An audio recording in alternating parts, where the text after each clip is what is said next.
¿Cómo lo observa? ¿Se puede decir que al introducir este premio, digamos, el gobierno da una señal de, no sé, de un apoyo mayor, de un apoyo sostenido a la investigación científica? Yo creo que es una señal interesante, es una señal simbólica que puede marcar el inicio de un camino.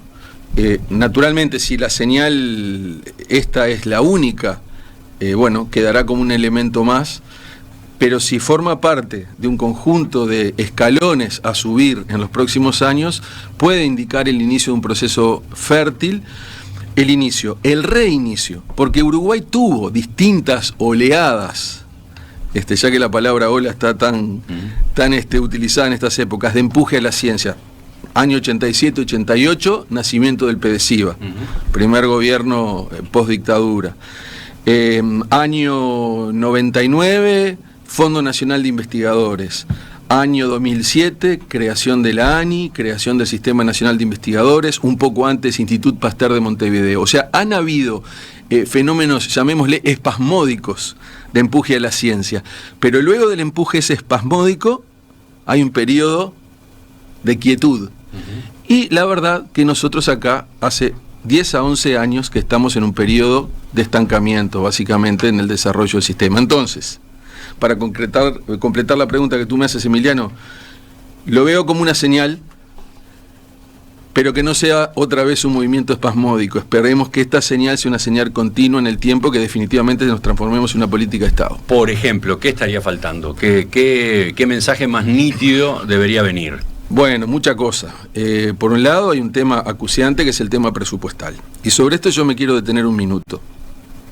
Ahora hay un discurso que está empezando a predominar, y quiero ser muy severo y muy riguroso en esto, porque hacernos trampas al solitario no nos sirve, mucho menos después de lo que se mostró que el sistema científico puede hacer.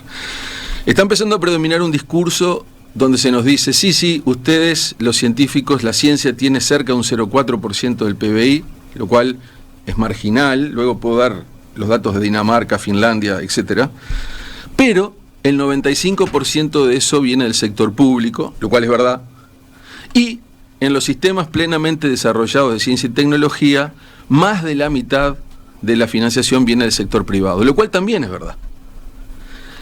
Pero en ese proceso de crecimiento, hoy el Estado va a tener que jugar un rol importante, porque hay un conjunto de actividades que el sector privado nunca va a financiar. Ejemplo. El sector privado no va a financiar becas doctorales, el sector privado no va a financiar becas postdoctorales, el sector privado no va a financiar instalación de institutos de investigación ni compra de equipamientos de alto porte.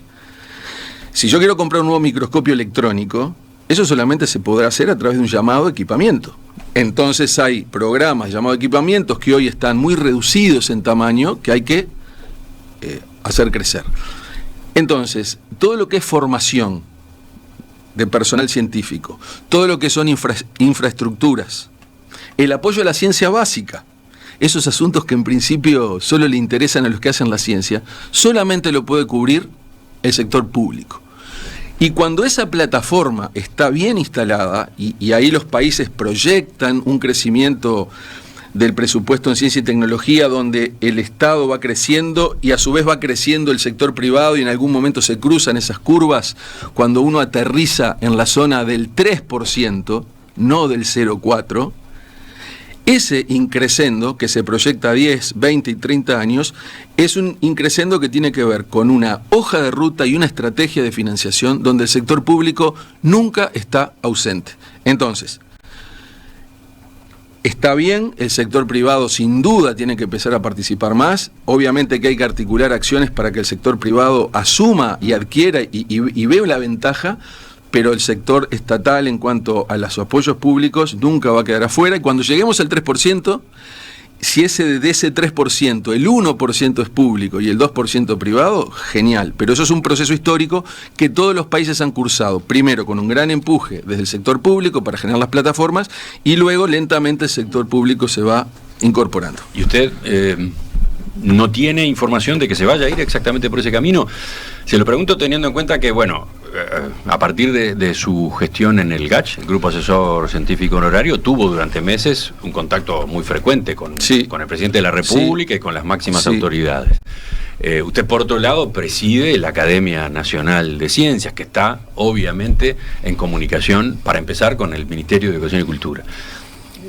Por último, no sé, la semana pasada estuve en el acto con el que se celebraron los 15 años del Institut Pasteur. Allí estaba el presidente de la República, estaba el secretario de la Presidencia, y en los discursos, por ejemplo, del actual director del Instituto Pasteur, Carlos Battiani, como del primer director, Guillermo Diguiero, este tema apareció. O sea, se expuso. Señales, o mejor dicho, planteos desde la academia al gobierno, a las autoridades, abundan. ¿Qué está pasando en ese sentido? Desde ese punto de vista no hay ninguna señal concreta. Yo voy a decir dos cosas. Por un lado, que hemos pasado una etapa muy difícil, que es la etapa de la pandemia, y no solamente no era oportuno, sino que tampoco era elegante, cuando la ciencia estaba metida en parte de la gestión, que a la vez se empezara a generar ruido entre los mismos actores por un tema presupuestal. Esto nunca fue una moneda de cambio. Ajá. Nunca lo fue, manejaron cuidadosamente. Nunca fue A por B. Eso no existió directamente ni existe. Por eso los tiempos son importantes respetarlos. Pero tenemos muy claro que el año 2022 es decisivo, lo hemos conversado ahora sí con distintos actores del gobierno al máximo nivel. Hay un relato y hay un acuerdo desde todas las esferas que tú, Emiliano, has nombrado a nivel ministerial, presidente, secretario de Presidencia, ministro de Educación y Cultura, de que se le va a dar un apoyo a la ciencia, pero esto se tiene que empezar a concretar. Yo creo que el año que viene es decisivo, porque es el tercer año de gobierno. Por eso vuelvo a mencionar que hay que ser muy delicado y hay que ser muy serio cuando se empieza a pensar en un esquema de financiación que solamente incluya al sector privado. ¿Usted ve que hay una tendencia en eso? Yo veo que hay una tendencia, yo creo que hay una responsabilidad histórica que implica poner recursos públicos y que además va a ser un camino improductivo, porque ya sabemos lo que pasó en el resto del mundo. Entonces, cuando se habla de las experiencias de Dinamarca, de Nueva Zelanda, de Finlandia, de Canadá, la historia hay que contarla y verla en forma completa. Nosotros estuvimos hace 2 semanas reunidos con la consejera para Ciencia y Tecnología finlandesa y Educación, que radica en la Embajada de Finlandia en Buenos Aires, y vino a Uruguay a hacer una serie de entrevistas. Se entrevistó conmigo también, como presidente de la Academia Nacional de Ciencias, en un restaurante muy cerca de acá, en la Ciudad Vieja, y claramente me dijo, nosotros tenemos un 2,7% del PBI, del cual 1/3 es público, 2/3 privado, pero ojo, el PBI de Finlandia es 5 veces más grande que Uruguay, en general, y per cápita es 3 veces más grande que Uruguay. Entonces es un porcentaje más alto, de un número absoluto más alto y sostenido por muchos años. Y la proyección 2030, y lo tengo escrito y documentado porque le pedí la información, es ir a un 4% del PBI en investigación y desarrollo. 4, nosotros estamos en 0,4. Entonces, discutámoslo, veámoslo, pero esto va a requerir esfuerzos, desde el sector privado, pero muy especialmente desde el sector público, en un retraso que ya lleva más de 11 años de inamovilidad del presupuesto para ciencia y tecnología.